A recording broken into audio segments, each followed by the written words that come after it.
नमस्कार दोस्तों। आज सिलोजिज्म का पार्ट 6 लेकर आया हूँ।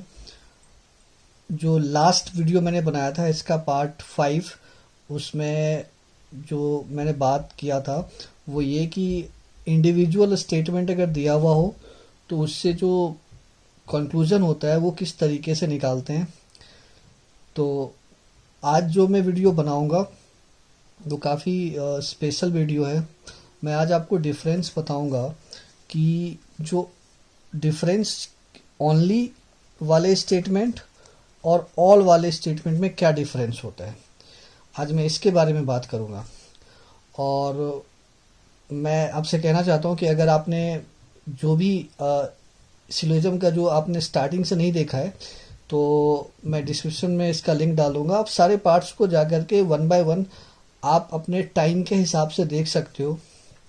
और अगर आप एस्पिरेंट हो किसी एग्ज़ाम का तो ज़रूर देखना।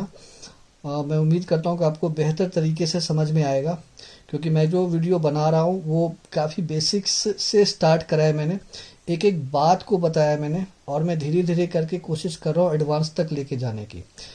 तो मेरा ये कोशिश है कि मैं आपको इसमें जितना भी डाउट्स हो सबको मैं कंक्लूड कर लूँ और आपको आपके लिए एक ऐसा एक क्लैरिटी हो इस चैप्टर में, मैं इसकी कोशिश कर रहा हूँ। तो शुरुआत करते हैं। आज मैं बताने वाला हूँ ओनली वाले में और ऑल वाले में क्या डिफरेंस होता है। तो मैं इसका डिफरेंस आज बताऊंगा। देखो, अगर आपका स्टेटमेंट ऐसा है, स्टेटमेंट कथन की बात कर रहा हूँ, अगर ऐसा दिया हुआ है ओनली ए आर बी, ठीक है। और अगर इसमें एक ऑल का दिया हुआ स्टेटमेंट है, मतलब कथन, और वो है ऑल ए आर बी, इसको अगर हम कहें तो ये हो जाएगा केवल ए बी है, और ये हो जाएगा सभी ए बी है। मैं कोशिश करता हूँ कि बाइलिंगुअल बताऊँ आपको, ताकि जो हिंदी मीडियम में समझना चाहते हैं तो वो हिंदी में समझ ले, जो जिसको इंग्लिश में समझ में आता है तो वो इंग्लिश में समझ ले। तो मैंने आपको बताया था लास्ट के वीडियो में, जब मैं वेन डायग्राम डिस्कस कर रहा था और मैं टाइप बता रहा था कि किस किस टाइप का स्टेटमेंट होता है, तो मैंने बताया था कि ओनली को हम लोग क्या करते हैं, कन्वर्ट कर देते हैं अपनी सुविधा के लिए, ताकि हम डायग्राम को बना सकें। तो इसको हम ऑल में कन्वर्ट करते हैं, और ऑल में कन्वर्ट करके इसके एलिमेंट को इंटरचेंज करते हैं, तो ऑल बी आर ए कर लेते हैं। और ये जेन्युइनली ऑल में दिया हुआ है, इसको चेंज नहीं करना है, तो ऑल में ही है, ठीक है। तो अगर इसका हम वेन डायग्राम देखें तो कुछ इस तरीके से होगा कि जो बी है वो इस तरीके से सभी ए के अंडर है, ठीक है, सभी बी ए है। और उसी तरीके से अगर मैं इसकी बात करूं तो सभी ए बी है, तो इसका जो वेन डायग्राम होगा वो इस तरीके से होगा। अच्छा, काफ़ी बच्चों को या काफ़ी एस्पिरेंट्स को ये लगता है कि ओनली से जो कन्वर्ट होके ऑल आया है और जो ये जेन्युइनली ऑल में है, दोनों का प्रॉपर्टी सेम होगा, दोनों एक ही बात को कह रहा होगा, लेकिन ऐसा है नहीं वास्तविक में। मैं आपको डिफरेंस बताऊंगा, इसमें बहुत बारीक डिफरेंस है, जिससे ज़्यादातर गलतियां इसमें कर देते हैं बच्चे। मैं बताता हूँ कैसे। ऐसा मान लो यहाँ कोई सी एलिमेंट है और वो सम पार्ट है ए का, मतलब ऐसा कह लें कि कुछ सी ए है, ठीक है, और यहाँ सेम मैं यहाँ पे भी रखता हूँ कुछ सी बी है, ठीक है, इस तरीके से। तो मैं वेन डायग्राम एक बार दोबारा एक्सप्लेन कर देता हूँ। देखो, ओनली से जो मैंने ऑल में कन्वर्ट करा है, तो उसमें क्या हुआ, ऑल बी आर ए, इसके एलिमेंट को इंटरचेंज किया। एक जेन्युइनली ऑल में ही है, ऑल ए आर बी, सभी ए बी है। मैं आपको डिफरेंस बता रहा हूँ कि इसके कंक्लूजन में कहाँ पे डिफरेंस आएगा, ठीक है। दोनों सेम थिंग नहीं है, एक काफ़ी बारीक सा डिफरेंस है दोनों के बीच में, जहाँ अक्सर गलती होता है। तो मैं उसी को आपको बताऊंगा कि वहाँ पे आप गलती ना करो, उस गलती से बच सको, इसके लिए मैं बता रहा हूँ। तो यहाँ कोई सी एलिमेंट है जो ए का सम पार्ट है, यहाँ कोई सी एलिमेंट है जो बी का सम पार्ट है, ठीक है। अब हम कंक्लूजन देखते हैं, तो क्या क्या कंक्लूजन है।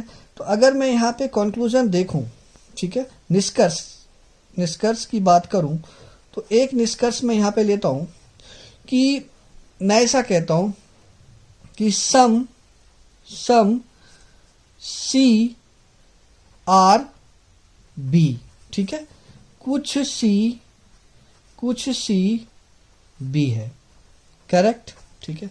मैं यहां पे एक कंक्लूजन लेता हूं, इसमें निष्कर्ष, और यहां मैं लेता हूं कि कुछ सम सी आर बी, कुछ सी बी है, ठीक है।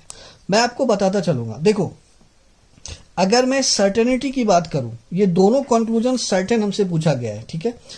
जो पूछा गया है आपसे, ये निश्चित तौर पे पूछा गया सम सी आर बी, कुछ सी बी है। क्या कुछ सी बी आपको डायरेक्ट दिख रहा है कनेक्टेड? नहीं दिख रहा है ना, तो ये फॉलो नहीं करेगा। मैं यह क्रॉस लगा रहा हूं। यहां पे भी देखो सम सी आर, सॉरी यहां पे बी नहीं, इसको थोड़ा करेक्ट कर लेना, आप ए कर लेना, ठीक है, ये इसको करेक्ट कर लेना। सम C R A and some सी, कुछ सी ए है, ठीक है, ऐसा है। तो देखो यहां भी कुछ सी का जो पार्ट है, क्या ए से डायरेक्ट कनेक्टेड दिख रहा है? नहीं दिख रहा है, तो ये भी फॉलो नहीं करेगा। यहां जो पहले मैंने बी लिखा था उसको आप करेक्ट कर लेना, यहां ए होगा। अब नेक्स्ट, अब मैं एक कंक्लूजन और लेता हूं। दूसरा कंक्लूजन है some C can be B, ठीक है।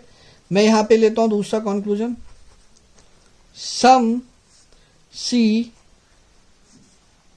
कैन बी ए, ठीक है, इस तरीके से। तो इसको मैं हिंदी में ट्रांसलेट करता हूं पहले, कि कुछ सी बी हो सकता है, ठीक है। यहां लेता हूं मैं, कुछ सी ए हो सकता है, ठीक है। अब यहां ध्यान से समझो इस बात को, ये तो दोनों ऊपर वाला जो अनफॉलो कर रहा था, इस बात को समझने की जरूरत है। कैन भी पूछा गया है, यहां भी कैन भी पूछा गया है, मतलब आपसे जो पूछा गया है संभावना पूछा गया है। यहां पूछा जा रहा है कि कुछ सी बी हो सकता है, मतलब संभावना के तौर पे क्या कुछ सी बी हो सकता है। और यहां भी पूछा गया है ओनली वाले में ये, और यहां भी पूछा गया ऑल वाले में, क्या कुछ सी ए हो सकता है। तो देखो इसकी बात अगर मैं करूं तो यहां पे ये सही बात है। क्यों? कुछ सी ए हो सकता है, ये पॉसिबल है, ठीक है, क्योंकि जब ये कुछ पार्ट बी का है और बी के अंडर ए है, तो पॉसिबिलिटी के तौर पे ये सी ए का पार्ट हो सकता है, संभावना के तौर पे है संभावित कि ये बन भी सकता है। अगर मैं सी को यहां बना दूं तो शायद ये संभावना सही हो जाए, ठीक है ना। संभावना का मतलब ये होता है चांसेस, मतलब क्या ऐसा हो सकता है, तो हाँ ये हो सकता है। लेकिन जब मैं ओनली से कन्वर्ट होकर के ऑल में आया हुआ, जो इसका मैंने ऑल में कन्वर्ट किया, इसका जो कंक्लूजन अगर मैं देखूं तो सम सी कैन बी बी की अगर बात करूं यहां पे, तो ये पॉसिबल नहीं है, ये संभावना में भी गलत होगा। इन दोनों के बीच में बहुत बड़ा ये डिफरेंस है। ज्यादातर बच्चों को लगता है कि इसमें अगर ये सी यहाँ ए का पार्ट है तो बी का भी हो जाएगा। ओनली वाले में ये सही नहीं होता है। ओनली वाले में जो बी है ना, ये ए के अंडर फिक्स्ड है, ये लॉक्ड है, यहाँ कोई भी तीसरा एलिमेंट इसके कांटेक्ट में नहीं आ सकता है, मतलब संभावना में भी ये गलत होगा और ऑल वाले में संभावना में सही हो जाएगा। तो इस दोनों के बीच में ये बहुत ही बारीक डिफरेंस है जिसको आप ध्यान में रखना।